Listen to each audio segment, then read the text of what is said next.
faucet and watched to see if anything leaked. A whole week? That's fantastic. You helping your grandma with one of her retreats? Yeah, though there's not a bit of slack in her rope. Sticking his hands under the water, he scrubbed them and his forearms. She must be purring like a kitten in a creamery having you under her roof for that long.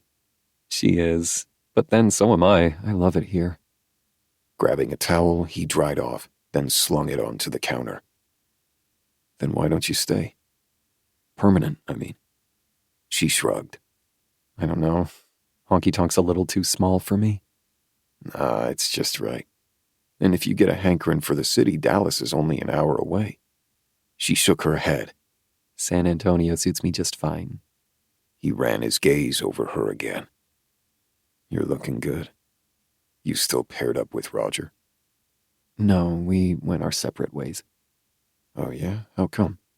Same old thing.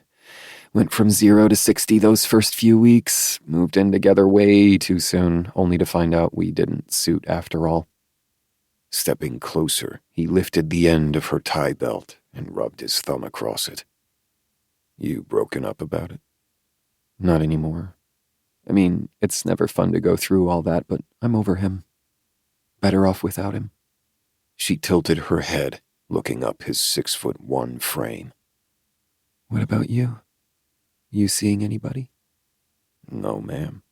He tugged on her belt, unfurling it. The edges of the robe fell open. Her body stilled in anticipation.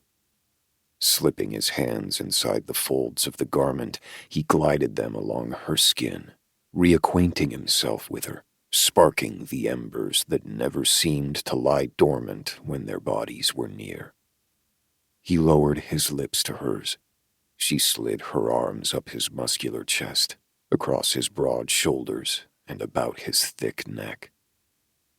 A few minutes later, he pulled her inside the bathroom, then shut and locked the door.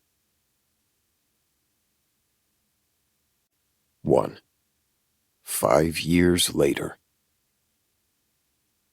Honky Tonk locals congregated in the large assembly room of It'll Do, the overflow spilling out onto picnic tables lined up beneath a huge aluminum awning. The opening separating the two was the size of a double garage door, making the outdoor event space feel like an extension of the indoor. Shane stood on its threshold, his gaze touching on his family who were outside, taking advantage of an unexpected jump in temperatures. They'd had to push 3 picnic tables end to end to accommodate them all. Turning his head, he scanned the mourners inside for Jaycie. Though the reception was being held to commemorate the passing of her grandmother, laughter and good-natured ribbing abounded. Finally, he spotted her and her father talking to another couple. He began to weave his way toward them. Though he'd seen her in black plenty of times, the simple black blouse and slacks were not the type of things she usually wore. She smiled at whatever was being said, but he could see the strain in her expression. When she caught sight of him, her face softened. He gave her an affectionate wink, one that conveyed, "Hang in there, I'm on my way." He joined them, shook hands all around, took part in a bit of small talk, then made their excuses and guided her out back where the crowd wasn't so compact. He took a deep breath. Temps in the 70s were always nice, but never so much so as when they unexpectedly arrived mid-January.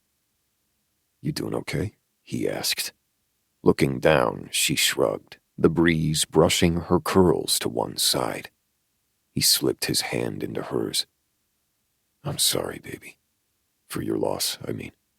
I'd hoped to catch you at the scrapbook store, but it was closed this week, and I didn't want to bother you by calling or texting."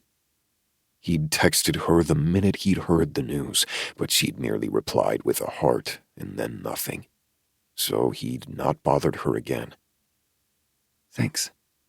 Her voice was subdued, raspy. "There's a bench just down that trail, out of the way and quiet. You want to go sit for a spell?"